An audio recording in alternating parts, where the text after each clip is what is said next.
Hello students, ਉਮੀਦ ਕਰਦਾ ਵੀ ਤੁਸੀਂ ਸਾਰੇ ਬਹੁਤ ਵਧੀਆ ਹੋਵੋਗੇ ਅਤੇ ਬਹੁਤ ਹੀ ਵਧੀਆ ਢੰਗ ਨਾਲ ਆਪਣੀ ਜਿਹੜੀ ਪੜ੍ਹਾਈ ਆ ਉਹ ਕਰ ਰਹੇ ਹੋਵੋਗੇ।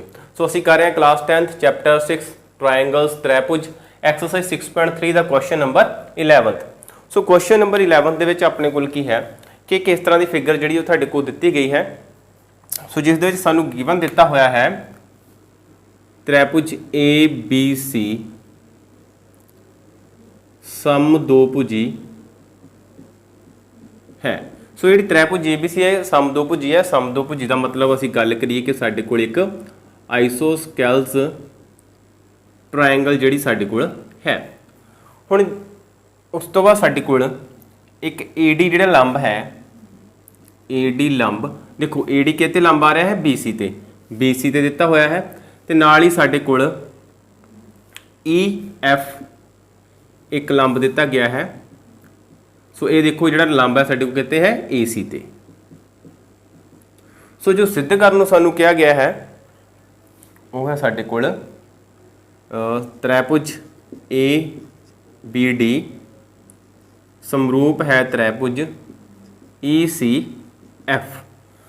सो हुण जदों भी साडे कोल एक लंब हुंदा है तो सानू पता है कितने डिग्री का कोण बनाता है 90 डिग्री का। सो राइट एंगल जिहड़ा कि एक बनाता है।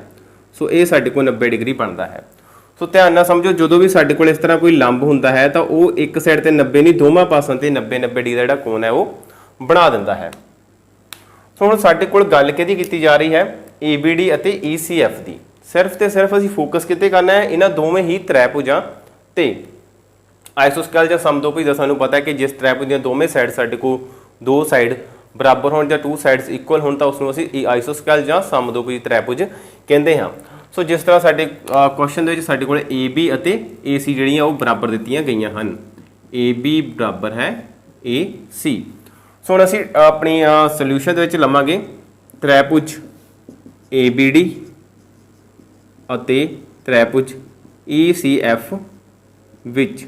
सो in triangle ABD and ECF सब तो पहला असीं ABD की गल करते हैं। सो ABD देखो A B एंड D साडे कोल इस तरह है A B अते D ये साडे कोल लंब है। सो नाल ही साडे कोल जिहड़ी दित्ती गई है वो है ECF ए वाली त्रिभुज ये बनाने देखो असीं। सो इस तरह साडे कोल एक ECF जो एक त्रिभुज वो दित्ती गई है। सो इस दे विच साडे कोल देखो दो एंगल जिहड़े ने वो 90 डिग्री आ रहे हैं साडे कोल। So angle BDA is equal to है एंगल साडे कोल EFC। सो इस दोवें त्रिभुजां दे विच साडे कोल एक जिहड़ा एंगल है वो बराबर आ जाता है तो दोवें साडे कोल कहते बराबर हैं 90 डिग्री ते। सो हुण उस तो बाद असीं त्रिभुज ABC विच सो कल्ली त्रिभुज असीं ABC लई है। असीं बनाते हैं अपनी त्रिभुज ABC A B and C। सो जिस दे विच साडे कोल AB बराबर AC जिहड़ा साडे कोल गिवन दिता गया है। सो AB बराबर है AC। सो ये की है साडे कोल गिवन। हुण त्रिभुज की एक प्रॉपर्टी हुंदी है विशेषता हुंदी है कि जो भी उसदियां बराबर भुजावां हुंदियां हन उसके सन्मुख कोण जां उसके ओपोजिट एंगल जिहड़े ने वो साडे कोल बराबर हुंदे हन। इसलिए angle B is equal to C क्यों आणगे साडे कोल बराबर त्रिभुज दियां बराबर भुजावां दे सन्मुख कोण की होंदे हैं साडे कोल बराबर। So opposite angles of equal sides of triangle are equal. So इसनूं असीं मान लैंदे हां 2। हुण ध्यान नाल समझो कि B अते C जिहड़े साडे कोल बराबर आए हैं। हुण इस साइड ते आ जाओ इधर भी साडे कोल एक एंगल B बन रहा है तो इधर भी एंगल जिहड़ा कि साडे कोल C बन रहा है। सो ये दोवें जिहड़े एंगल की होणगे साडे कोल बराबर होणगे। सो इसे तरह इसलिए त्रिभुज ABD ਅਤੇ त्रिभुज दूसरी किहड़ी साडे कोल ECF विच।